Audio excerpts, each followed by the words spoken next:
விண்ணகத்தின் கடவுள் தூயவர் தூயவர் என்று சொல்லி படைப்புகளின் ஓயாத வாழ்த்தொலியில் விற்றிருந்து இறை மக்களை திருத்தலத்தின் முற்றத்தில் ஆசிர்வதித்து மகிழ்விக்கின்ற மூவரு கடவுளே, இந்த தூய தொழுகையில் உம்முடைய அருள் பிரசன்னம் நிறைவாக இருக்கவோ, காணொலி காட்சியூடாக இந்த ஓய்வு நாள் தொழுகையிலே இணைந்து பங்கெடுக்கின்ற அத்தனை மக்களும் ஆண்டவரின் உடனிருப்பதை உணர்ந்து மகிழவும் அருள் தாரோம்.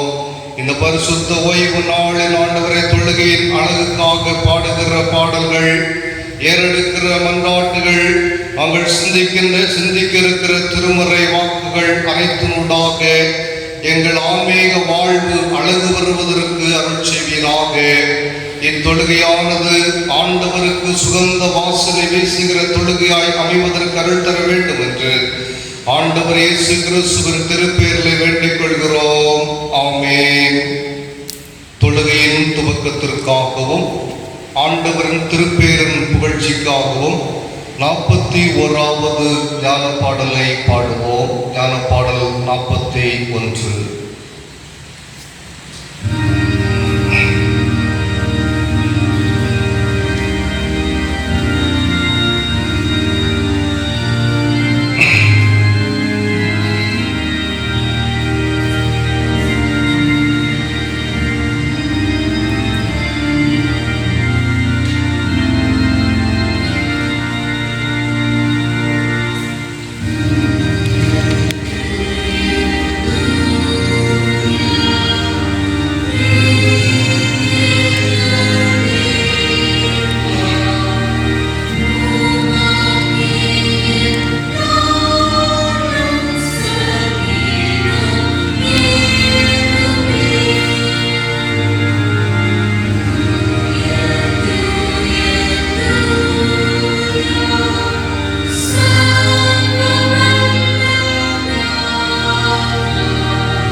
சங்கீதத்தை முறையாக படிப்போம்.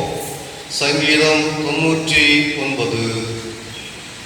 கர்த்தர் ராஜரீகம் பண்ணுகிறார், ஜனங்கள் தத்தளிப்பார்களாக. அவர் கேருபீன்களின் மத்தியில் வீற்றிருக்கிறார், பூமி அசைவதாக.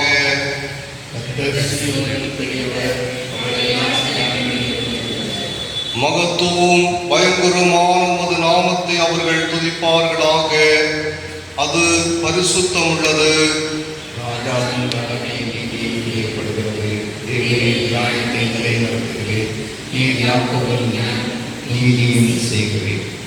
நம்முடைய தேவனாகிய கர்த்தரை உயர்த்தி அவர் பாதப்படியில் பணியுங்கள், அவர் பரிசுத்தம் உள்ளவர். அவருடைய ஆசாரியர்கள் மோசேயும் ஆரோனும் அவர் நாமத்தை பற்றி கூப்பிடுகிறவர்கள் சாமிகள் கர்த்தரை கூப்பிட்டார்கள். அவர் அவர்களுக்கு மகத்துவம் வழங்கினார். மேக ஸ்தம்பத்திலிருந்து அவர்களோடு பேசினார். அவர்கள் அவருடைய சாட்சி பிரமாணங்களையும் அவர் தங்களுக்கு கொடுத்த கட்டளையும் கைக்கொண்டார்கள். எங்கள் தேவனாகிய கர்த்தாவே, நீர் அவர்களுக்கு உத்தரவருளினீர். நீர் அவர்களுக்கு 7 நிமிடம் நீதியை சிறையிட்டுள்ள போதிலும் இணைந்து மன்னிக்கிற தேவனாயிருந்தீர். இணைந்து படிப்போம். நம்முடைய தேவனாகிய கர்த்தரை உயர்த்தி நம்முடைய பரிசுத்த பர்வதத்திற்கு நேராய் பணியுங்கள். நம்முடைய தேவனாகிய கர்த்தர் பரிசுத்தம் உள்ளவர்.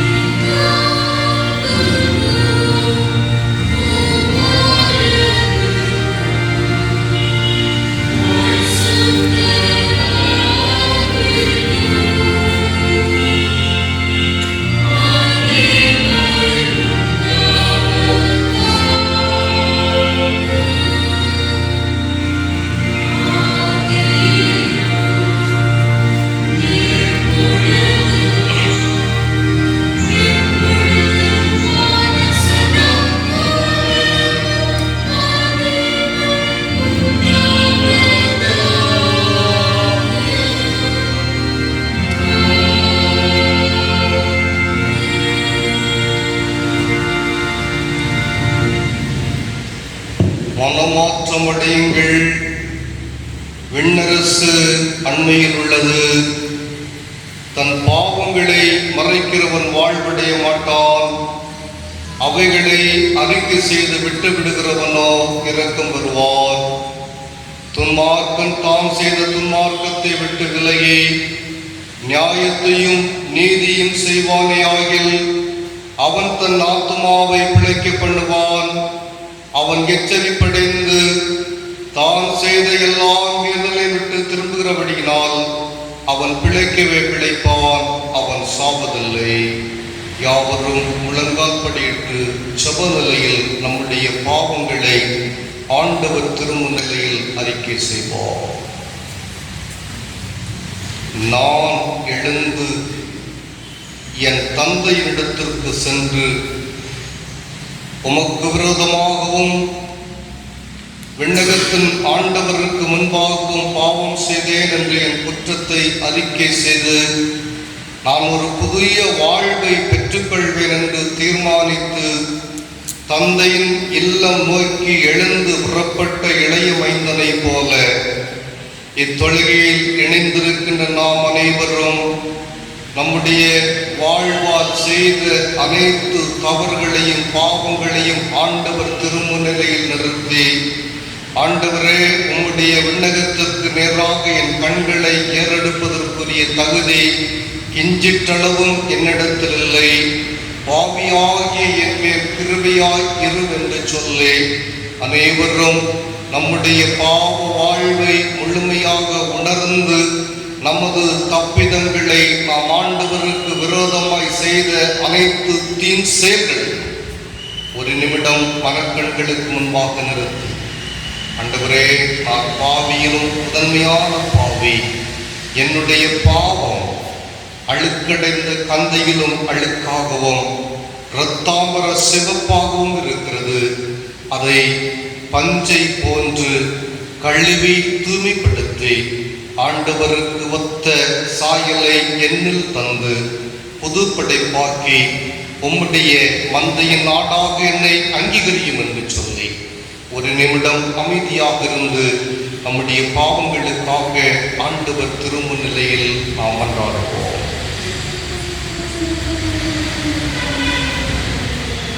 தூய்மையான உள்ளத்தோடு ஆண்டவர் நம்முடைய பாவங்களை மன்னிப்பார், நமக்கு புது வாழ்வு தருவார் என்ற விசுவாசத்தோடு இந்த பாவாரிக்கை ஜபத்திலே கலந்து கொள்வோமானால் சர்வ வல்லமையில் மிகுந்த இரக்கமுள்ள ஆண்டவர் நம் ஒவ்வொருடைய வாழ்க்கையிலும் பாவ மன்னிப்பின் நிச்சயத்தை நமக்கு தந்து இந்த உலகிலே மனமகிழ்வோடு வாழ்வதற்கு பரிசுத்தாவின் கிருபையின் தேற்றுதலையும் தந்து நம்ம எல்லாரையும் மனமகிழ்ச்சியோடு நடத்துவாராக. தொடர்ந்து நாம் ஆண்டவர் நம்முடைய வாழ்வில் செய்த நன்மைகளுக்காக நன்றி படைப்போம். ஒரு மாத காலம், குறிப்பாக கடந்த மார்ச் மாதம் துவங்கி கொரோனா என்று சொல்கிற ஒரு கொடிய நோயினுடைய தொற்றுதல் உலகம் முழுமையும் அச்சுறுத்தி 1.5 கோடிக்கு அதிகமான மக்கள் இந்நோயினால் பாதிக்கப்பட்டு பல லட்சம் மக்கள் தங்கள் இன்னுயிரை இழந்து இன்னும் லட்சக்கணக்கான மக்கள் மருத்துவமனையில் இந்த நோயினுடைய வீரியத்திற்காக சிகிச்சை பெற்று விடுதலைக்காக ஏங்கி தவிக்கின்ற இந்த வேளையில் ஆண்டவர் கடந்து சென்ற மாதங்களும் குறிப்பாக நாம் பயணித்துக் கொண்டிருக்கிற 7வது மாதத்தினுடைய 26வது நாள் வரையிலும் கடவுள் நம்மை நடத்தி அவருடைய சிறகின் அடிவாரத்துள்ளே ஓடி தன்னுடைய குஞ்சுகளை காக்கிற வண்ணமாக நம்மில் பலர் இந்த நோயினாலே பாதிக்கப்பட்ட போதிலும் கூட மரணத்தின் இருளுக்கு கடவுள் அவர்களை விலக்கி பாதுகாத்து ஜீவனோடு கூட நம்மில் ஒருவராக இணைந்து வாழ்வதற்குரிய வாய்ப்புகளை தந்து நம்மையும் கண்மணி போல பாதுகாத்து பராமரித்து நமக்கு ஆண்டவர் தந்திருக்கின்ற நல்ல வாழ்வுக்காக ஆண்டவருக்கு நாம் நன்றி சொல்லுவோம். தொடர்ந்து அழகிய குடும்பங்களை தந்தார், நல்ல உறவுகளோடு கூட இந்த கொடிய நாட்களிலும் நாம் மகிழ்ந்து ஆண்டவருக்கு நன்றி சொல்லி வாழுகின்ற வாய்ப்பினை தந்திருக்கின்றார். இறைவனை போற்றுவோம். தந்து வருகின்ற நல்ல தகவல்களுக்காக நெருக்கடியான சூழல்களிலும் நம்முடைய கரங்களின் கிரியைகளை உறுதிப்படுத்தி வாழ்வுக்கு தேவையான ஆசைகளை அன்றன்று தந்து நாம் பூரணராக வாழ்வதற்கு அருள் செய்கின்ற ஆண்டவருக்கு நாம் நன்றி சொல்லுவோம். ஆலயங்கள் அடைக்கப்பட்ட சூழலிலும் காணொலி காட்சிகளின் ஊடாகவும் தொலைக்காட்சிகளின் ஊடாகவும் ஒலிபெருக்கியின் வழியாகவும் ஆண்டவருடைய மெல்லிய குரலை நாம் கேட்டு மகிழ ஆண்டவர் தந்த வாய்ப்பிற்காக நன்றி சொல்லுவோம். இன்னும் நம்முடைய வாழ்விலே எண்ணுக்கடங்காத நன்மைகளை தந்து ஆண்டவர் இதுவரையிலும் அவருடைய சிறகுனாலே நம்மை மூடி காத்து வருகின்ற பேரன்பை எண்ணி நன்றி சொல்லி மன்னன் தாவீதோடு கூட இணைந்து ஸ்தோத்திர பலிகளை எடுப்போம். என் ஆத்மாவே கர்த்தரை ஸ்தோத்திரி, என் முழு உள்ளமே அவருடைய பரிசுத்த நாமத்தை ஸ்தோத்திரி. என் ஆத்மாவே கர்த்தரை ஸ்தோத்திரி, அவர் செய்த சகல உபகாரங்களை மறவாதே. ஆமென். இணைந்து ஆண்டவர் இயேசு கற்றுத் தந்த மன்றாட்டை எடுப்போம். பரமனில் இருக்கிற எங்கள் பிதாவே, உம்முடைய நாமம் பரிசுத்தப்படுவதாக, உம்முடைய ராஜ்யம் வருவதாக, உம்முடைய சித்தம் பரமனிடத்தில் செய்யப்படுகிறது போல பூமியிலும் செய்யப்படுவதாக. அன்றன்றுள்ள எங்கள் அப்பத்தை எங்களுக்கு இன்று தாரும். எங்களுக்கு விரோதமாய் குற்றம் செய்கிறவர்களுக்கு நாங்கள் மன்னிக்கிறது போல எங்கள் குற்றங்களை எங்களுக்கு மன்னியும். எங்களை சோதனைக்குள் பிரவேசிக்க பண்ணாமல் தீமையின்றி எங்களை ரட்சித்துக் கொள்ளும். ராஜ்யமும் வல்லமையும் மகிமையும் இன்றைக்கும் உடையவைகளே. ஆமென். அமருங்கள். 66வது ஞான பாடலை பாடுவோம். ஞான பாடல் 66. உன்னதமான ஸ்தலத்தில் மகா ஆழமுள்ள இடத்தில் கர்த்தாவே நேரிருக்கிறீர்.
இந்த நாளுக்கென்று படிக்கும்படி கொடுக்கப்பட்ட நற்செய்தி பாடம் யோவான் நற்செய்தி நூல் அதிகாரம் 21 வசனங்கள் 15 முதல் 19 முடிய.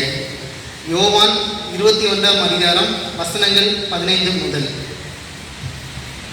அவர்கள் போஜனம் பண்ணின பின்பு இயேசு சீமோன் பேதுருவை நோக்கி, யோனாவின் குமாரனாகிய சீமோனே, இவர்களிலும் அதிகமாய் நீ என்னிடத்தில் அன்பாய் இருக்கிறாயா என்றார்.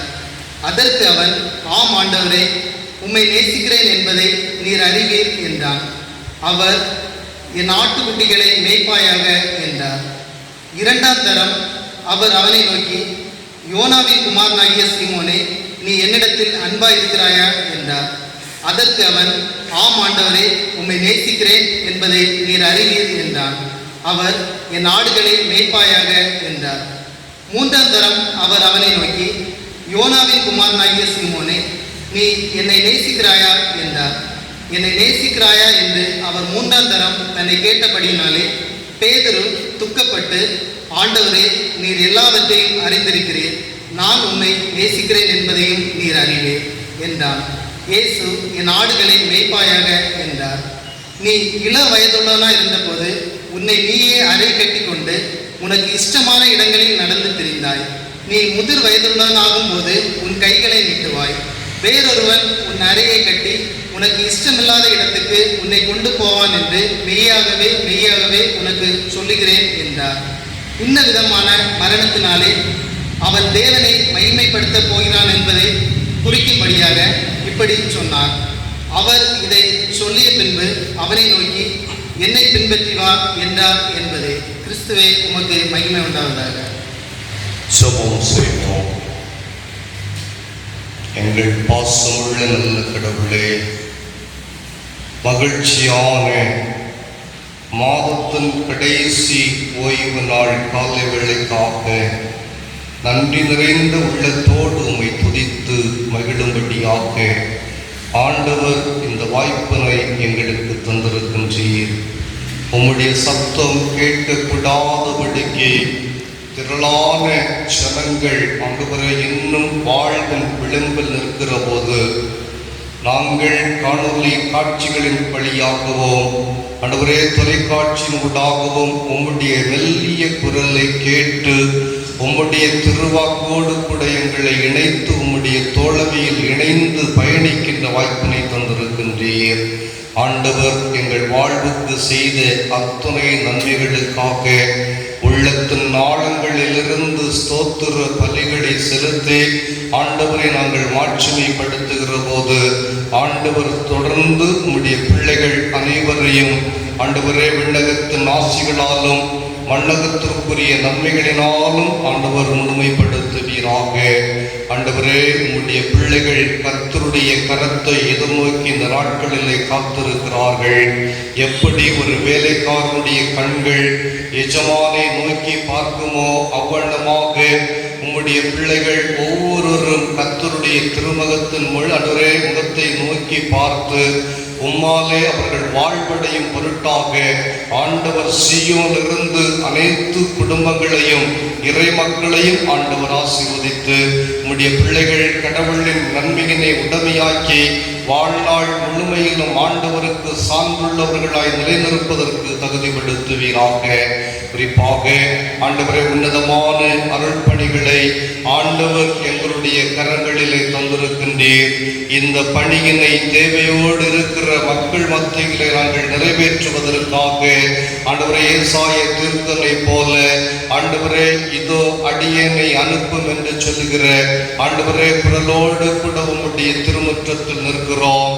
ஆண்டவர் எங்களில் ஆண்டவர் உமக்கென்று யாரை பயன்படுத்த விரும்புகிறீரோ தொடர்ந்து எங்களை உமக்காக உம்முடைய அருள்பணிக்காக ஆண்டவரே வாஞ்சியோடு விடாய்த்து போன ஆண்டவரே இடத்திலே மான்கள் நீரோடைகளை வாஞ்சித்து கதறும் வண்ணமாக உம்முடைய வார்த்தைகளுக்காய் ஆண்டவரை தாகத்தோடு இருக்கிற மக்கள் மத்தியிலே உம்முடைய வாக்கை விதைத்து அவர்களை இறையரசருக்கு உடமையாக்குவதற்கு பயன்படுத்துவீராக.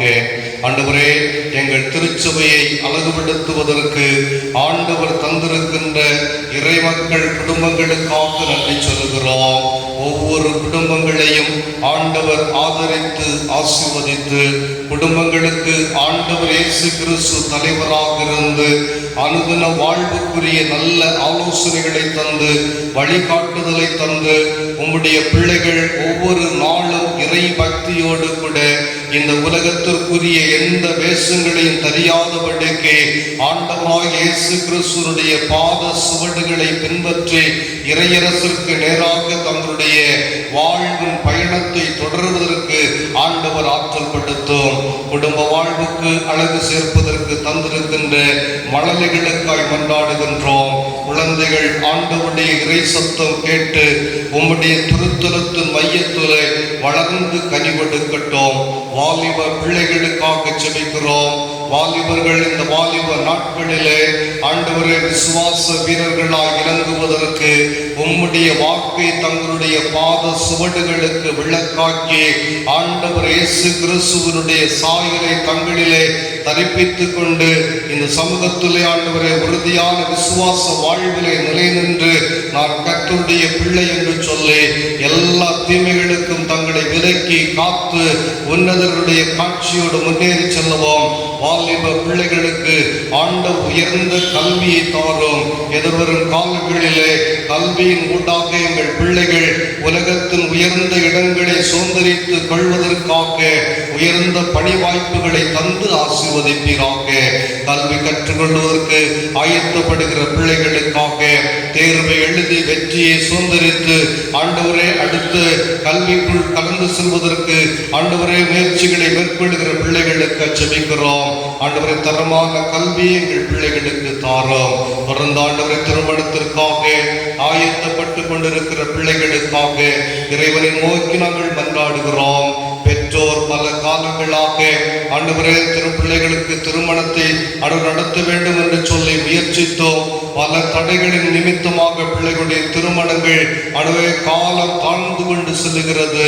ஆண்டவருடைய கண்களில் எங்கள் பிள்ளைகளுக்கு கிருபை கிடைப்பதாக ஏற்ற வரன்களை ஏற்ற நாட்களிலே தந்து எங்கள் பிள்ளைகளை ஆண்டவர் குடும்ப வாழ்வில் இணைத்து ஆசீர்வதித்து இந்த மண்டகத்திலே பரிசுத்த சாதிகளாய் அவருடைய வாழ்வை அலங்கரிக்க ஜெபிக்கிறோம்.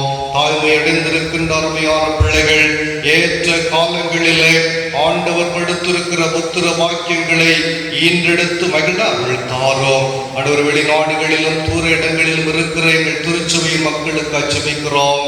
ஆண்டவர் சொன்னீர், நன்மைக்கு மாத்திரமல்ல கடவுள் தூரத்திற்கும் தேவன் அல்லவோ என்று சொல்லி உம்முடைய பிள்ளைகள் கர்த்தருடைய அரவணைப்பிலே இந்த கொடிய நாட்களில் ஆண்டவரை எந்த விதமான நோய் தொற்றுக்கும் ஆண்டவரே பிள்ளைகளை ஒப்புக்கொடாதபடிக்கு என் ஆண்டவர் மறைத்து பாதுகாத்து நல்ல செய்திகளை குடும்பத்தின் மக்கள் கேட்டு மகிழ்ந்திருக்கவும் ஏற்ற காலங்களில் இல்லங்களுக்கு கடந்து வரக்கூடிய நல்ல வாய்ப்புகளையும் கடவுள் ஆயத்தப்படுத்துவீராக. ஆண்டவரே, இன்னுமாக எங்கள் குடும்ப திருச்சபையிலிருந்து ஆண்டவரே பல்வேறு தொழில்கள் புரிகின்ற மக்களுக்காக, கூலி வேலை செய்கிற மக்களுக்காய், விவசாயம் செய்கின்ற மக்களுக்காக, அரசு தனியார் துறைகளில் பணியாற்றுகின்ற மக்களுக்கு ஜெபிக்கிறோம். அனைவரும் வாழ்வுக்கு தேவையான நன்மைகளை அதன் காலத்திலே நிறைவோடு பெற்றுக்கொள்ள அருள் செய்வீராக. திருச்சபையின் இறைப்பணிகளை கடவுள் ஆசீர்வதியும். ஆண்டவரே, இந்த இறைப்பணிகள் இந்த ஆண்டவர் நெருக்கடியான காலத்திலே எல்லா மக்களுக்கும் மனதைரியத்தையும் அமைதியும் ஆறுதலையும் கொடுக்கக்கூடிய ஊழியர்களாக எல்லாரும் ஆண்டவராக இயேசு கிறிஸ்துவினுடைய மாட்சிமையை காணத்தக்கதாய் இந்த ஊழியங்கள் இன்னும் வியாபித்து நிற்கட்டும். நாளா ஊழியங்களை செய்கிற மக்களை ஆண்டவர் எடுத்து பயன்படுத்தும். திருச்சபையின் ஆண்டவர் அனைத்து ஊழியங்களுக்காக, பாடசாலைக்காக, ஆண்டவரே திருச்சபை சபைக்குழுவிற்காக, குறிப்பாக எங்களுடைய சேகரத்து ஆய்விற்காக நாங்கள் ஜெபிக்கிறோம். ஆண்டவர் கொடுத்த மனத்திடத்திற்காக, ஆண்டவரின் நம்பிக்கைக்காக உறுதியாய் நின்று ஆண்டவருடைய இறைப்பணியை தீரத்தோடு செய்வதற்கு கடவுள் கொடுத்திருக்கிற ஆற்றலுக்காக நன்றி சொல்கிறோம். தொடர்ந்து ஆண்டவரே அவர்களோடாக நாங்கள் கேட்கிற உம்முடைய வார்த்தைகள் எங்கள் உள்ளத்தை சம்மட்டியாய் சிதைத்து அவைகள் 30, 60, 100 பலன் தரக்கூடிய விதத்தில் லேதியாளன் உள்ளத்தை போன்று எங்கள் அனைவருடைய உள்ளங்களும் உம்முடைய வார்த்தையை தாங்கி நிற்பதற்கு ஆயத்தப்படும்படியாய் ஜெபிக்கிறோம். ஆண்டவர், இந்த ஆராதனையுடைய அனைத்து தகவல்களும் தொடர்ந்து நாங்கள் இறை பாதைகளை நம்பிக்கையோடு கூட உமக்கு சான்றாளர்களாக வாழ்வதற்கு துணை நிற்க அருள் தர வேண்டும் என்று இறைவேந்தன் இயேசு கிறிஸ்து வழியே ஜெபிக்கிறோம் கடவுளே, ஆமென். அமருங்கள். பாடல் புத்தகத்தில் 83வது பாடலுடைய 2 சரணங்களை பாடுவோம்.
மிகவும் அன்பானவர்களே, மகிழ்ச்சி நிறைந்த ஆசீர்வாதமான பரிசுத்த ஓய்வு நாளில் காலை பொழுதிலும் ஆண்டவருடைய வார்த்தைகளை தியானிப்பதற்கு இறைவன் தந்த வாய்ப்புக்காக ஆண்டவரை துதிக்கிறேன், ஸ்தோத்திரிக்கிறேன். காணொலி காட்சியின் மூலமாக இந்த ஆண்டவருடைய வார்த்தைகளை கேட்கின்ற அனைவரையும் உள்ளத்தினாலத்திலிருந்து மனதார வாழ்த்துகின்றேன். இந்த நாள் நமக்கு கொடுக்கப்பட்டிருக்கின்ற தலைப்பானது அருள்பொழிவு திருப்பணி. அருள்பொழிவு திருப்பணி ஆதாரமாக எசேக்கியேல் 33வது அதிகாரத்தின் 7வது வசனம், நான் உன்னை இஸ்ரவேல் வம்சத்தாருக்கு காவல்காரனாக வைத்தேன், ஆகையால் நீ என் வாயினாலே வார்த்தையை கேட்டு என் நாமத்தினாலே அவர்களை எச்சரிப்பாயாக. அருள்பொழிவு திருப்பணியானது கடவுளால் ஏற்படுத்தப்பட்ட ஓர் உன்னதமான பணி என்பதை திருமறை வழியாக கற்றுக்கொள்கின்றோம். இஸ்ரவேல் மக்களுடைய வாழ்விலிருந்தே இஸ்ரவேல் மக்களை காவல் காக்கின்ற பணியாகவும், அக்கிரமங்கள் செய்கின்ற போது அக்கிரமங்களை சுட்டி காட்டுவதற்காகவும், ஆண்டவருடைய வார்த்தையை ஆண்டவரிடத்திலிருந்து கேட்டு ஆண்டவருடைய நாமத்தினாலே ஜனங்களுக்கு அறிவிப்பதற்காக அருள்பொழிவு கொடுத்து ஆண்டவருடைய பிள்ளைகளை இறைவன் அருட்பணியாளர்களாக தெரிவு செய்கின்றார். திருமறையை படிக்கின்ற போது ஆரோனை போல கடவுளால் தெரிந்து கொள்ளப்பட்டவர்கள்தான் இந்த கனமான பணியை செய்ய முடியும். இந்த திருப்பணியை செய்கின்றவர்கள் அர்ப்பணிப்போடு செய்ய அழைக்கப்படுகின்றோம். நோயினால் கஷ்டப்படுகின்றவர்கள், வறுமையோடு காணப்படுகின்றவர்கள், மனித ஒடுக்குதல், அடிமைத்தனம் இப்படிப்பட்ட சூழ்நிலையிலே வாழுகின்றவர்களை விடுவித்து அவர்களை ஒடுக்குகின்ற, துன்பப்படுத்துகின்ற மக்களை எச்சரித்து துன்புறுகின்ற மக்களை இறைவனுக்கு ஏற்புடைய பிள்ளைகளாக வாழ செய்கின்ற பணிதான் அருள்பணி. ஆகவே இந்த பணிக்காக அருள்பொழிவு செய்து இறைப்பணியாளர்களை ஆண்டவர் பரிசுத்தாவியினாலே பரிசுத்தப்படுத்தி ஆண்டவருடைய ஆற்றலை கொடுத்து ஆயப்பணியை செய்வதற்கு ஆண்டவர் பயன்படுத்துகின்றார். இந்த பணியானது மிக முக்கியமான பணி. இந்த பணி ஒரு மனிதனுக்கு தானாக வருவதில்லை. இஸ்ரவேல் ஜனங்களை இறைவன் அழைத்து இறைவனுடைய பிள்ளைகளாக நடத்தின போதும் இறைவன் தங்குகின்ற ஆசரிப்பு கூடாரம் பணி செய்ய ஆரோனையும் அவனுடைய பிள்ளைகளையும் ஆரோனுடைய தலைமைத்துவ குருவாகவும் பிள்ளைகளை உதவி குருக்களாகவும் ஆண்டவர் நியமித்து அந்த இஸ்ரவேல் ஜனங்களுக்கு ஆசரிப்பு கூடார பணிகளை செய்வதற்கு அந்த மக்களிடத்திலிருந்தே ஆண்டவர் ஆரோனை பிரித்தெடுக்கின்றார். என்றால் அருள்பொழிவு பணி இறைவனால் ஒரு மனிதனுக்கு கொடுக்கப்படுகின்ற ஒரு உன்னதமான பணி. இயேசுநாதருடைய காலகட்டங்களிலே இந்த பணியானது சற்று வித்தியாசப்படுகின்றதை பார்க்கின்றோம். ஏனென்றால் இயேசுநாதர் ஆண்டவரால் அனுப்பப்பட்ட ஆண்டவருடைய மகன். அவர் இந்த உலகிலே இந்த பணியை செய்வதற்காக ஆயத்தப்படுகின்ற போது ஞானஸ்நானம் பெற்ற போதே பரிசுத்த ஆவியானவர் அவர் மேல் புறாவை போல இறங்குகின்றார். அது மாத்திரமல்ல, இவர் என்னுடைய நேசகுமாரன், இவரில் பிரியமாய் இருங்கள் என்று சொல்லுகின்ற இறை வார்த்தை கூறப்பட்டதாக பார்க்கின்றோம். இப்படியே இந்த பணியானது இயேசுநாதர் இந்த உலகிலே பணி செய்த ஆரம்ப காலத்திலிருந்து கொஞ்சம் வித்தியாசமாக நடைபெற்றதாக பார்க்கின்றோம். ஆக ஆரோனையும் அவன் குமாரரையும் ஆசாரிய ஊழியத்திற்காக அழைத்து பரிசுத்தப்படுத்தி இஸ்ரவேல் புத்திரர் முன்னிலே ஆண்டவருடைய பிரசன்னத்தை உணர்த்தவும் ஆண்டவருடைய பிள்ளைகளாக இஸ்ரவேல் ஜனங்கள் வழிநடத்தப்படவும் இந்த அருள்பொழிவு பணியானது கொடுக்கப்பட்டது. இந்த அருள்பணியினுடைய அல்லது அருள்பொழிவு பணியினுடைய மேன்மைகளை நாம் தியானிக்கலாம். முதலாவதாக எபேசியர் 5:2 படிக்கின்ற போது கிறிஸ்து நம்மிடத்தில் அன்பு கூர்ந்தது போல நாமும் அன்பில் நடந்து கொள்ள வேண்டும். அருள்பொழிவு பணி என்பது ஒரு அன்பின் பணி. அன்பினாலே இறைவன் தந்த அன்பினாலே இறை மக்களை இறைவனுடைய பிள்ளைகளாக வழிநடத்துகின்ற ஒரு உயர்வான பணி. ஆக இந்த பணி செய்வதற்காக இயேசுநாதரை ஆண்டவர் இந்த உலகுக்கு அனுப்புகின்றார். இயேசுநாதரும் இந்த உலகிலே எல்லாரிடத்திலும் அன்பு கூறுகின்றார். இயேசுவின் அன்பு ஒரு எல்லையற்ற அன்பு, எல்லையற்ற அன்பு. தன்னையே தியாகமாக அர்ப்பணித்த அன்பு. ஆக இந்த தியாக அன்பு இயேசுநாதர் மூலமாக மனுக்குலத்திற்கு கொடுக்கப்பட்டது. அருள்பொழிவு பெற்ற ஆயர்களுடைய வாழ்விலும் ஆண்டவருடைய பிள்ளைகளுடைய வாழ்விலும் அவர்களுடைய பணியிலும் இந்த அன்பை வெளிப்படுத்த வேண்டியது மிக மிக இன்றியமையாத ஒன்று. திருமறையை படிக்கின்ற போது அன்பில்லாதவன் இறைவனை அறியான். இறைவன் அன்பாகவே இருக்கிறார். ஆக இந்த அன்புள்ள ஆண்டவர் தன்னுடைய சொந்த குமாரனை இந்த உலகுக்கு அனுப்பி நம்மேல் அன்பு கூர்ந்து தன்னையே தியாகமாக கொடுத்த அன்பு. இயேசு மக்கள் மீது அதிகமாக அன்பு கொண்டார். அந்த அன்புதான் ஜனங்களை பார்க்கின்ற போது மேய்ப்பன் இல்லாத ஆடுகளைப் போல ஜனங்கள் காணப்படுகின்றார்கள். அன்புக்குரியவர்களே, தலைமைத்துவம் இல்லாமல் மக்கள் துன்புறுகின்ற ஒரு நிலையிலே காணப்பட்டதாக இயேசுநாதர் ஜனங்களை பார்க்கின்றார். ஆகவே அருள்பொழிவு கொடுத்து பணியாளர்களை இந்த உலகிற்கு ஆண்டவர் கொடுக்கின்றார்.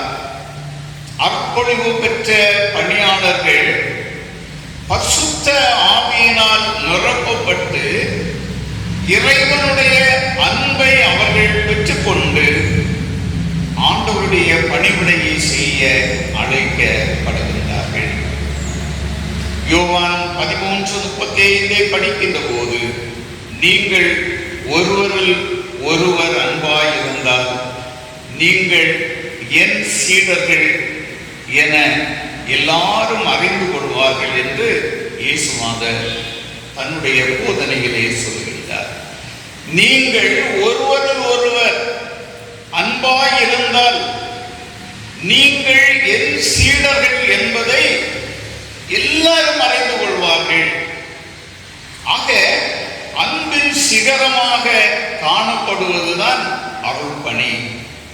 ஆக அன்பை பெற்றுக்கொண்ட அருள்பொழிவு பெற்ற அருள்பணியாளர்கள் அன்பினால் மக்களை நடத்துகின்ற தலைமைத்துவ பணியை பெற்றிருக்கின்றார்கள். ஆகவே அன்பானவர்களே, இந்த உலகிலே ஆண்டவரால் அபிஷேகம் பண்ணப்பட்டவர்கள், ஆண்டவருடைய பணிக்கென தெரிவு செய்யப்பட்டவர்கள் அன்புள்ளவர்களாக தங்கள் கடமைகளை செய்ய அழைக்கப்படுகின்றோம். இரண்டாவதாக பார்க்கின்ற போது நீதியை போதிக்கின்ற பணி. இந்த சமுதாயத்திலே நீதி நியாயத்தை போதிப்பதற்காக தான் அருள்பொழிவை ஆண்டவர் கொடுத்து அவருடைய அடியவர்களை தெரிவு செய்தார்.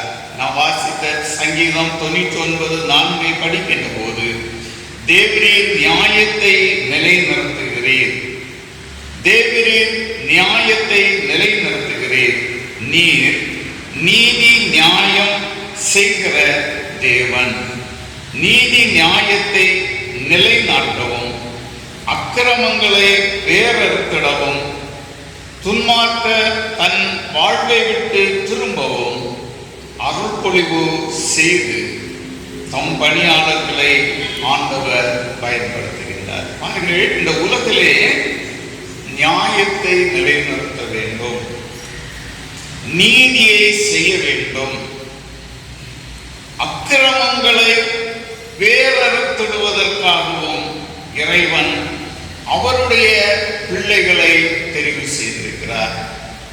எசேக்கியேல் 33 அதிகாரத்தின் 9வது வசனத்தை நாம் படிக்கின்ற போது, சமுதாயத்திலே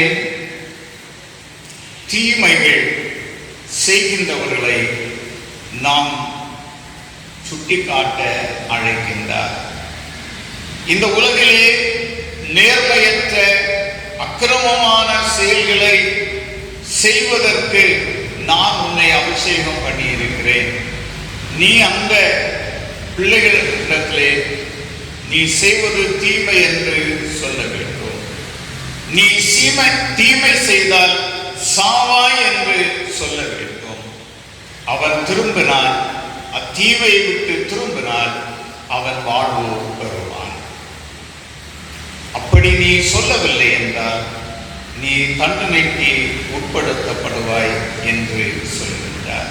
அன்புக்குரியவர்களே, திருச்சபை வாழ்விலே, சமுதாய வாழ்விலே நேர்மையற்ற செயல்களை செய்கின்றவர்களிடத்திலே நாம் நீங்கள் செய்வது தவறு என்று சொல்ல ஆண்டவர் நம்மை அழைக்கின்றார். ஆண்டவர் நம்மை அழைக்கின்றார். ஏனென்றால் நம்முடைய ஆண்டவர் நீதி, நேர்மை, உண்மை இவைகளை நம்மிடத்திலே எதிர்பார்க்கின்றார். அநேக வேளையிலே தவறுகளை காணுகின்ற போது பிரச்சனை வரும் என்று ஒதுங்கி நிற்கின்றோம். ஆனால் ஆண்டவர் சொல்லுகின்றார், ஒதுங்கி நிற்கின்றவர்களுக்கும் என்ன உண்டா? தண்டனை உண்டு. ஆகவே தீமையை நாம் காணுகின்ற போது தீமை செய்யாதே என்று சொல்வதற்கு திருமறை நமக்கு அறிவுறுத்துகின்றது. அன்புக்குரியவர்களே, இறைவனுடைய பிள்ளைகளாக அழைக்கப்பட்டு இறைப்பணிக்கென நம்மை தகுதி செய்த ஆண்டவர் நீதியோடு நேர்மையோடு நம்முடைய கடமைகளை செய்ய மக்களை வழி நடத்த ஆண்டவர் அழைக்கின்றார். இறுதியாக நற்செய்தி அறிவிக்க அருள் பொழிவு மிக மிக இன்றியமையாத ஒன்று. இயேசுவாதருடைய அருள் பொழிவு அவரை ஆண்டவருடைய வார்த்தைகளை சொல்லுவதற்கு ஆற்றல் படுத்தியது. நாம் மார்க்கு 6வது அதிகாரத்தை படிக்கின்ற போது இயேசுவானவர் ஜபாலயத்திலே உபதேசம் பண்ண துவங்குகின்றார்.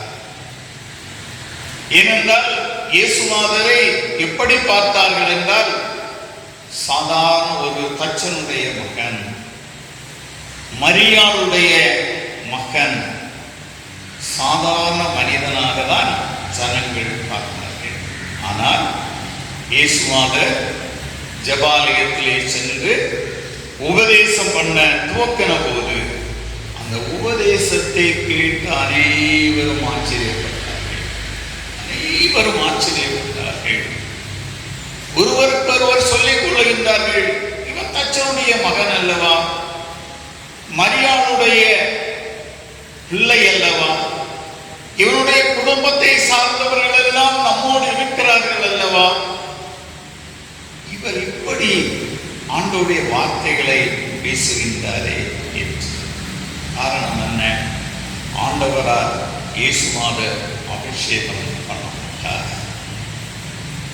இயேசுநாதர் இப்படி போதித்ததோடு நின்று விடாமல் சீடர்களை அழைத்து அதிகாரப்படுத்துகின்றார். 12 சீடர்களை இயேசுநாதர் அழைக்கின்றார். தம்மோடு கூட இருப்பதற்காக, பிசாசுகளை துரத்துவதற்காக, ஆண்டவருடைய வார்த்தைகளை போதிப்பதற்காக அழைத்தவர்கள் யார் என்பதை நாம் பார்க்க வேண்டும்.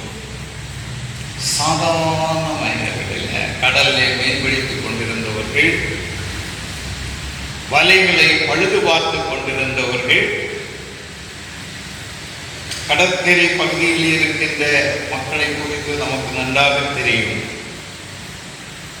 ஆனால் இந்த மக்களை அழைத்து சீடர்களாக ஏற்படுத்துகின்றார். அவர்களுக்கு அதிகாரம் கொடுக்கின்றார். நீங்கள் என்னோடு கூட இருக்க வேண்டும், பிசாசுகளை துரத்த வேண்டும், ஆண்டவருடைய ராஜ்யத்தை குறித்து தெளிவாக போதிக்க வேண்டும் என்று சொன்ன ஆண்டவர் யோவான் 21:21 படிக்கின்ற போது பிதா என்னை அனுப்பினது போல நானும் உங்களை அனுப்புகிறேன். பிதாவானவர் என்னை அனுப்பினது போல நானும் உங்களை அனுப்புகிறேன் என்று சொல்லி அவர்கள் மேல் ஓதி, பரிசுத்த ஆவியை பெற்றுக் கொள்ளுங்கள், எவர்களுடைய பாவங்களை மன்னிக்கிறீர்களோ அவைகள் அவர்களுக்கு மன்னிக்கப்படும்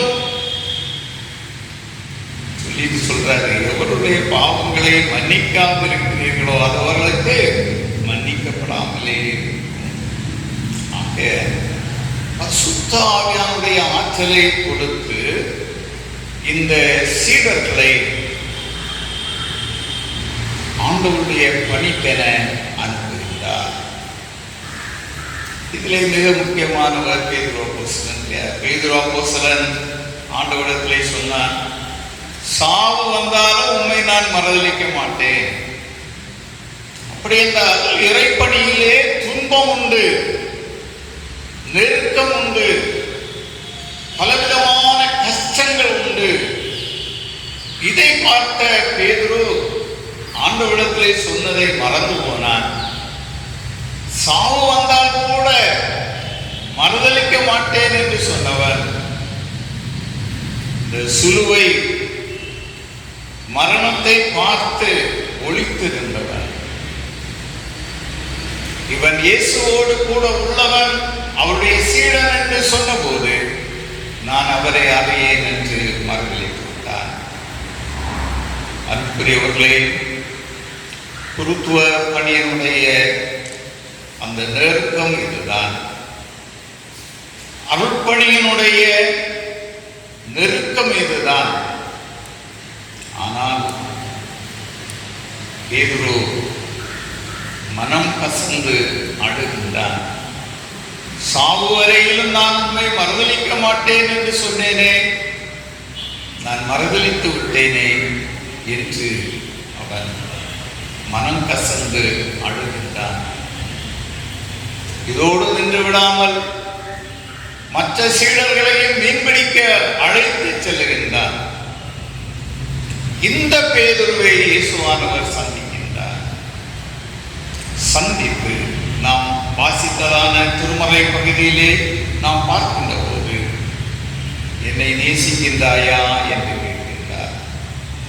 என்னை நேசிக்கின்றாயா என்று கேட்கின்றார். ஒருவேளை பேதுரு நினைத்திருப்பார், இயேசுவானவர் ஏன் என்னிடத்திலே இப்படி கேட்கின்றார்?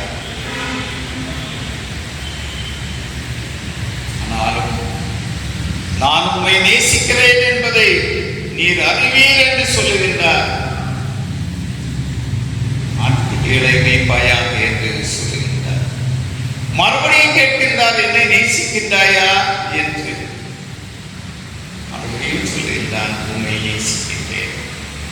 மூன்றாவது விசையாக கேட்கின்றார், என்னை நேசிக்கின்றாயா? அப்போது சொல்கின்றார், நான் நேசிக்கின்றேன் என்பதை நீர் அறிவீர், என் ஆடுகளை மேய்ப்பாயாக என்று சொல்கின்றார். அன்புக்குரியவர்களே, இறைவனுடைய அருட்பொழிவை பெற்ற ஆண்டோடைய பிள்ளைகள் அருட்பணியிலே நிலைத்திருக்க வேண்டும் என்றால் இயேசுநாதரோடு ஆண்டவரோடு வைத்திருக்கின்ற உறவிலே பலப்பட வேண்டும். ஆண்டவரோடு வைத்திருக்கின்ற உறவிலே பலப்பட வேண்டும். அருட்பொழிவு பெற்ற மனிதர்கள் இறைவனுடைய பணிக்கென அனுப்பப்படுகின்றார்கள். பயந்த பேதுரு எருசலேமிலே சென்று சொல்லுகின்றார், இந்த இயேசுவை தேவன் எழுப்பினார், இதற்கு நாங்கள் சாட்சிகள். அவரை அறியேன் என்று சொன்னவன் இப்போது பரிசுத்த ஆவியினால் பலப்படுத்தப்பட்டு பரிசுத்த ஆவியினால் நிரப்பப்பட்டு ஆண்டவருடைய ஊழியத்திற்கென்று அவர் கடந்து செல்லுகின்ற போது தைரியத்தோடு பேசுகின்றார். இந்த இயேசுவை தேவன் எழுப்பினார், அதற்கு நாங்கள் சாட்சிகள். நீங்கள் ஜீவாதிபதியை கொலை செய்து விட்டீர்கள். இதுதான் அருள் பொழிவின் வழியாக நாம் செய்ய வேண்டிய பணி. பயம் மாற்றப்படுகின்றது. ஆண்டவர் சொல்லுகின்ற முதலாவது நாம் வாசித்த அந்த வசனத்திலே, நான் உன்னை இஸ்ரவேல் வம்சத்தாருக்கு காவல்காரனாக வைத்தேன், ஆகையால் நீ என்ன செய்ய வேண்டும்? என் வாயினாலே வார்த்தையை கேட்டு என் நாமத்தினாலே அவர்களுக்கு எச்சரிப்பாய். இந்த பணியை செய்வதற்காக சீடர்களை ஆண்டவர் அனுப்பினார். அருள் பணி என்பது ஒரு தெய்வீக பணி, ஒரு தியாக பணி, மன நிறைவு தருகின்ற ஒரு பணி, தன்னையே இழக்கக்கூடிய ஒரு பணி. இப்பணியை செய்ய ஆண்டவர் நம்மை அழைத்திருக்கிறார். சாது சுந்தர் சிங் அவர்கள் திபெத் பகுதியிலே நடந்து ஆண்டவருடைய பணியை செய்கின்றார். மிக கொடிய வெயில், அந்த துன்பமான பாதையிலே நடந்து செல்கின்ற போது அவருடைய கால்களில் இருந்து இரத்தம் வடிகின்றது. அந்த இரத்தம் வடிகின்ற கால்களோடு அவர் நடந்து செல்கின்றார். அப்போது அவரை பார்த்து அவருடைய நண்பர் கேட்கின்றார், உங்களுக்கு வேதனை தெரியவில்லையா? இந்த காலிலிருந்து வடிகின்ற இரத்தத்தினுடைய வலி உங்களுக்கு தெரியவில்லையா என்று கேட்கின்றார். அப்போது அவர் சொல்லுகின்றார், என் ஆண்டவர் என்னை ரட்சிப்பதற்காக, என்னை மீட்பதற்காக அவருடைய சிரசின் மேல் முள்முடி சூட்டப்பட்டது, கை கால்களிலே ஆணிகள் அடிக்கப்பட்டது. அந்த வேதனையின் மத்தியிலும் ஜனங்களை மீட்கின்ற பணியை இயேசுவானவர் செய்தார். அவருடைய பிள்ளையாக அவரால் அழைக்கப்பட்டு ஆண்டவருக்கென்று என்னை அர்ப்பணித்து வாழுகின்ற என்னுடைய காலிலே கொஞ்சம் போல இரத்தம் வந்தால் அதிலே நான் சந்தோஷப்படுகின்றேன். இயேசுவானவருடைய அந்த காயங்களிலிருந்து உண்டான இரத்தத்திலிருந்து சில துளிகள் என்னுடைய காலிலும் வந்திருக்கிறது. ஆகவே நான் இயேசுவுக்காக வாழுகின்றேன் என்று சாட்சி சொல்கிறார். அன்புக்குரியவர்களே, அருள்பொழிவு பெற்று இறைப்பணியை செய்வதற்கென்று அழைக்கப்பட்டிருக்கின்ற அருள்பணியாளர்கள் தெய்வீக பணி என்ற உணர்வோடு, உண்மையோடு, அர்ப்பணிப்போடு, மன நிறைவோடு ஆண்டவருக்காக எதை இழந்தாலும் ஆண்டவரை இழக்காமல் இயேசுவை முன்னிறுத்தி செயல்பட அழைக்கப்படுகின்றோம். அன்புக்குரியவர்களே, இந்த துன்பமான சூழ்நிலையிலும்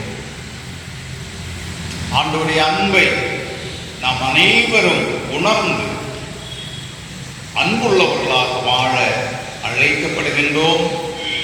நீதி, நேர்மை, உண்மை நம்முடைய வாழ்விலே சிறப்பான அம்சமாக அமைய வேண்டும். நம்மால் இயன்ற அளவு நற்செய்தி பணிக்கென அர்ப்பணிப்புள்ளவர்களாக வாழ ஆண்டவர் நம்மை அழைக்கின்றார். இந்த வாழ்வுக்கு நம்மை அர்ப்பணிப்போம். ஆண்டவர் நம் அனைவரையும் ஆசீர்வதித்து அவருடைய உடன் பணியாளர்களாக வழி நடத்துவாராக.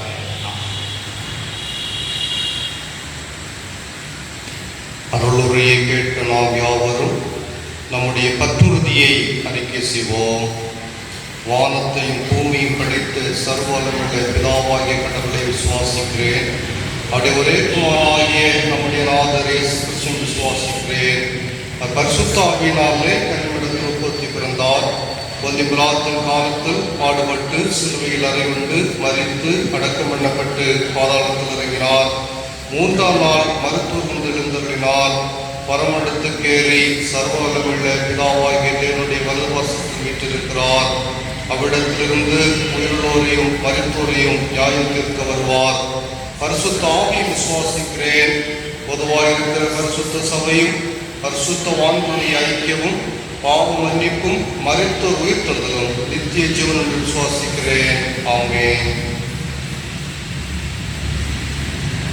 இந்த வாரத்தில் தங்களுடைய பிறந்த நாட்களை நினைவு கூறுகின்றவர்கள் திருவாளர் சுந்தர் சிங் பிள்ளவிளை, திருவாளர் பிரசத் சிங் லட்சுமிபுரம், திருவாளர் ராஜேஷ்குமார் பிள்ளவிளை, நிகில் ராஜ்குமார், தந்தை திருவாளர் நேசகுமார் பிள்ளவிளை, திருமதி ஜாஸ்மின் ஜெனிலா, கணவர் திருவாளர் எட்வின் ஜெபசிங் வேப்பன்பிள்ளை ஆகியோர் 27ஆம் தேதி அன்று தம்முடைய பிறந்த நாளை நினைவு கூறுகின்றார்கள். திருவாளர் வி மார்சல் ஜோஸ் வெம்படிவிளை, திருவாளர் சி பீட்டர் வெம்படிவிளை, திருவாளர் தானி எபனேசர் ராஜா லட்சுமிபுரம், திருமதி Indira Chettivilai, Jesline John Emmanuel, தந்தை திருவாளர் ஜெயன் வேப்பன்விளை, CS வினிகா, தந்தை திருவாளர் கிறிஸ்டோபர் காரவிளை, மிஸ்டர் அஜு வில்வர் பருத்தியடைப்பு, திருவாளர் ஐசக் அருள்ராஜ் குருப்புவிளை ஆகியோர் 28ஆம் தேதி அன்று தங்களுடைய பிறந்த நாளை நினைவு கூறுகின்றார்கள். திருமதி சுனிதா எஸ்தர் ராணி, கணவர் திருவாளர் ராபர்ட் கிங்ஸ்லே கிழக்கு கல்லுக்கூட்டம், ரெட்ரிக் ரூபன், தந்தை திருவாளர் ரூபன் கிழக்கு கல்லுக்கூட்டம், திருமதி ஸ்வர்ணம், கணவர் திருவாளர் யோபேல் பிள்ளவிளை, திருமதி ஜெனிவர் தமிழரசி, கணவர் திருவாளர் ஜெகன் லட்சுமிபுரம், ஏடன் மெரிஸ், தந்தை திருவாளர் அதீஸ் செட்டிவிளை ஆகியோர் 29ஆம் தேதி அன்று தங்களுடைய பிறந்த நாளை நினைவு கூறுகின்றார்கள். திருவாளர் பக்த சிரோமணி ஆடனார் விளை, திருவாளர் ஆஸ்டின் சாந்த ஜோஸ் பிள்ளவிளை, திருவாளர் கனக சுந்தர் சிங் செட்டிவிளை, திருமதி மரிய ஜசிந்தா, கணவர் திருவாளர் என் நெல்சன் செட்டிவிளை, திருவாளர் ஆசிர் சாம் வெம்படிவிளை, திருவாளர் ஆல்வின் ஜெபஜினோ செட்டியார் மடம், கிப்சன், தந்தை திருவாளர் டேவிட் ஞான சுந்தர் மேற்கு கல்லுக்கூட்டம், ஜே எக்ஸின் ஜோசப், தந்தை திருவாளர் ஜோசப் அருள்குமார் முதுபருத்தி விளை, திருமதி விஜயகலா, கணவர் திருவாளர் ஞானராஜா பூஸ்தாஸ்தான் விளை, திருமதி செல்வி, கணவர் திருவாளர் ரோசையன் பிள்ள விளை, திருவாளர் ஹெரால்டு ஆனந்த் ரூபஸ் லட்சுமிபுரம்,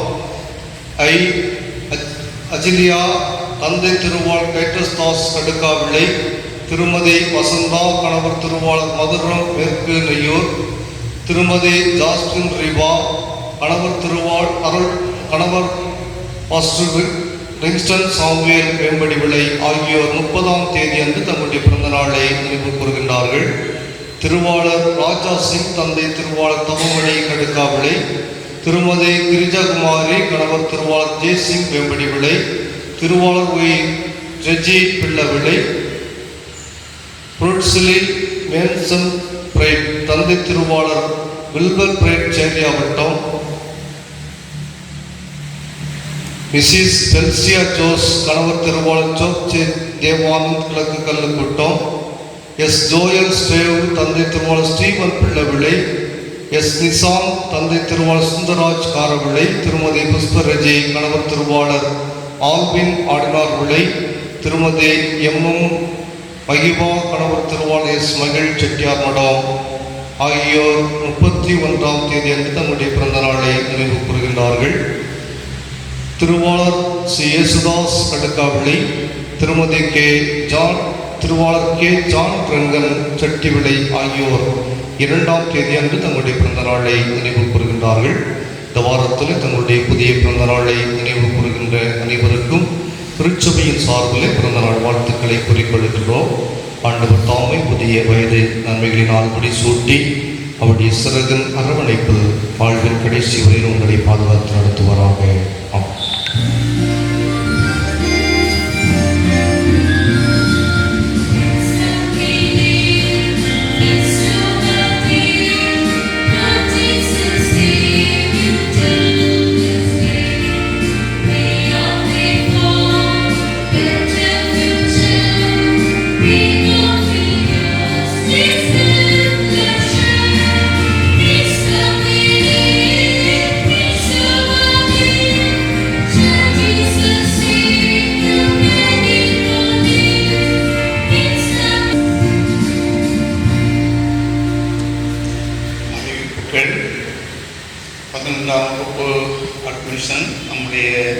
பாடசாலையிலே ஆரம்பிக்கப்பட்டிருக்கிறது.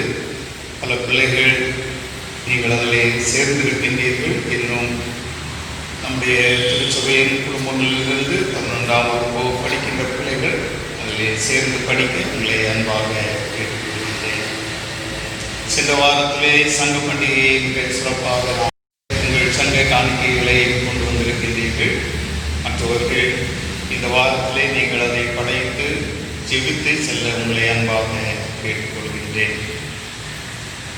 மாதத்தில் முதல் நாள் தொழுகை வருகிற வாரத்திலே நடைபெறும். 1ஆம் தேதி காலையிலே அருணோதய ஆராதனை நடைபெறும். நீங்கள் யாவரும் இல்லங்களிலிருந்து அதில் கலந்து கொள்ள உங்களை அன்பாக கேட்டுக்கொள்கிறேன்.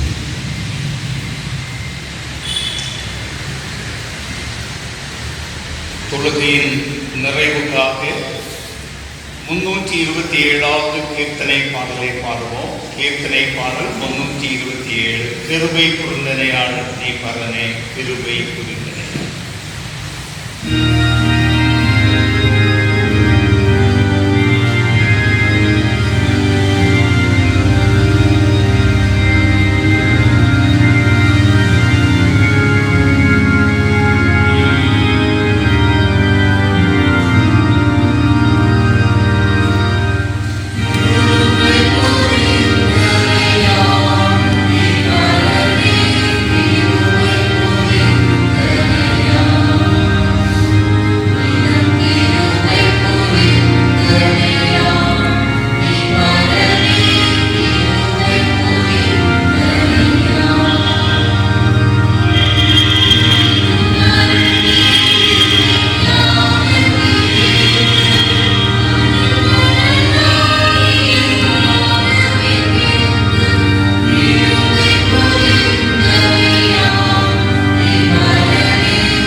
மக்களை உம்முடைய மக்களாக வழி நடத்துவதற்கு ஆண்டவரால் அழைக்கப்பட்டவர்களுக்கு அருள் பொழிவு கொடுத்து ஆண்டவர் இயேசுவாதர் மேல் வைத்த அன்பை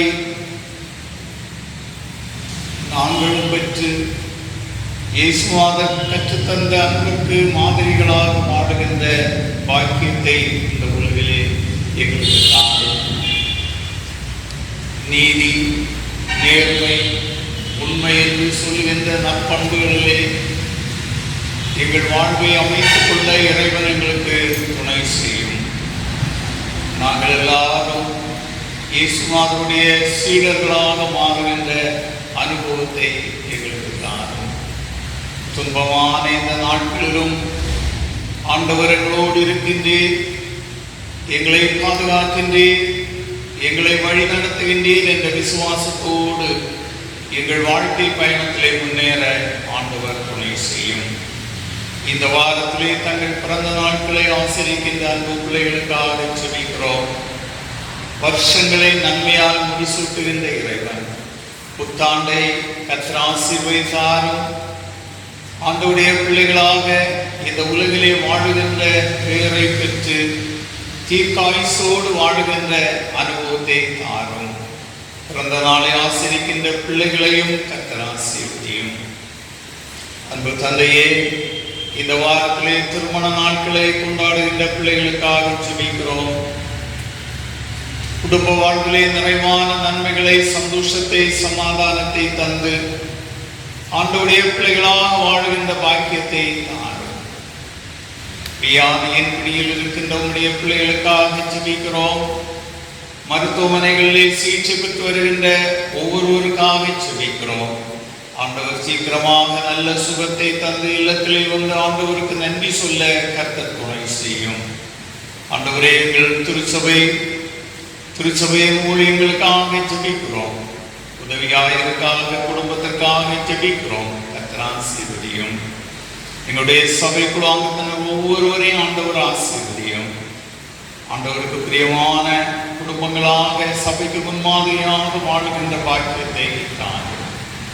அருமையான கோயில் பிள்ளைக்காக ஜெபிக்கிறோம். கோயில் மாஸ்டருக்காக ஜெபிக்கிறோம். ஓய்நாள் பள்ளி, கிறிஸ்தவ பக்திவேர் சங்கம், பெண்கள் சங்கம், இதனுடைய பொறுப்பாளர்கள், ஆசிரியர்கள், பிள்ளைகள், அமைப்பினர் அனைவரோடும் கூடுகிறோம். ஏற்ற நாளிலே ஆலயம் திறக்கப்பட்டு நாங்கள் மகிழ்ச்சியோடு எங்கள் கடமைகளை செய்கின்ற பாக்கியத்தை ஆண்டவர் தாரும். திருச்சபைக்கு தந்திருக்கின்ற கல்வி சாலைக்காக ஆண்டவரை துதிக்கிறோம். ஆண்டவரே, சீக்கிரமாக கல்வி சாலை திறக்கப்படவும், அநேக பிள்ளைகள் எங்கள் கல்வி சாலையிலே சேர்ந்து கல்வி கற்று பயன்பெற ஆண்டவர் துணை செய்யும். அன்புள்ள ஆண்டவரே, எங்கள் பெயர் மாஸ்டருக்காக ஜெபிக்கிறோம். ஆண்டவர் அவர்களை அதிகமாக ஆசீர்வதித்து சென்ற நாளிலும் நடைபெற்ற திருமணத்திலே ஆண்டவருடைய கிருபை கூட இருந்தது. ஆண்டவர் தாமே அன்பு பிள்ளைகளை மனமகிழ்ச்சியோடு வழி நடத்தும். பிரயாணங்களிலே உடனிருந்து காத்துக்கொள்ளும். குடும்ப வாழ்வை மனமகிழ்ச்சி நிறைந்த வாழ்வாக்கி ஆசீர்வதித்தார். இத்தொழுகையிலும் நேரங்களிலே கண்ட குறைவுகள், குற்றங்கள் அனைத்தையும் பொறுத்து கொள்ளும். சமாதானத்தோடு அனுப்பும். இறைவன் இயேசு வழியாக வேண்டுகின்றோம் நல்ல தந்தையே.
மேலான தேவ சமாதானம் உங்களோடு இருந்து நீங்கள் கடவுளையும் அவருடைய குமாரனாகிய நம்முடைய நாதர் இயேசு கிறிஸ்துவை பற்றிய அன்பிலும் அறிவிலும் நிலைத்திருக்க கடவுள்.